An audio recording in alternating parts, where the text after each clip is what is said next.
Saudara, TNI Angkatan Darat mulai menyiapkan personel untuk pengiriman pasukan di wilayah konflik tak terkecuali Gaza.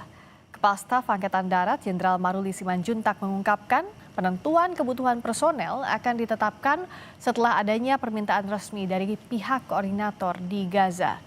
Kesiapan mengirim pasukan ke wilayah konflik disampaikan Kepala Staf Angkatan Darat Jenderal Maruli Simanjuntak usai menghadiri rapat pimpinan TNI Polri bersama Presiden Prabowo Subianto di Kompleks Istana Kepresidenan Jakarta. Ia mengungkap sejumlah pasukan sudah siap, bahkan sudah berlatih. Menurutnya, penentuan kebutuhan personel akan ditetapkan setelah adanya permintaan resmi dari pihak koordinator di Gaza.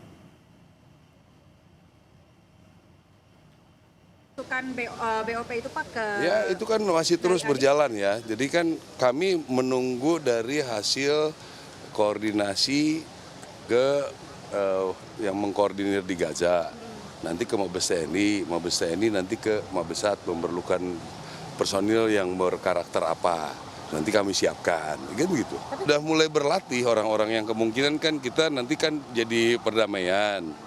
Jadi berarti si jenis kesehatan yang seperti itu kami siapkan. Ya bisa satu brigade 5.000, 8.000 mungkin, tapi masih bernego semua. Ketua Komisi 1 DPR RI fraksi PDI Perjuangan Utut Adianto menanggapi rencana pemerintah mengirim pasukan perdamaian ke Gaza. Ia menyarankan tidak perlu mengirim pasukan dalam jumlah besar ke Gaza dengan zona pengamanan yang tidak begitu luas.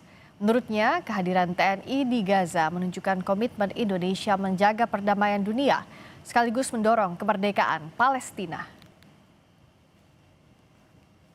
Intinya, hemat saya tidak perlu terlalu besar seperti yang 20.000 itu. Tentukan teman-teman di Kemhan sudah punya ukuran.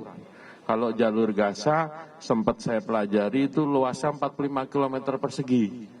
Itu lebih kecil sedikit dari Jakarta Pusat. Siapa yang menjadi lead biar itu nanti ada rundingan di tingkat presiden. Tentu kita berdoa ini lebih seperti peacekeeping forces, penjaga perdamaian dan membantu percepatan perbaikan Gaza. Lubang raksasa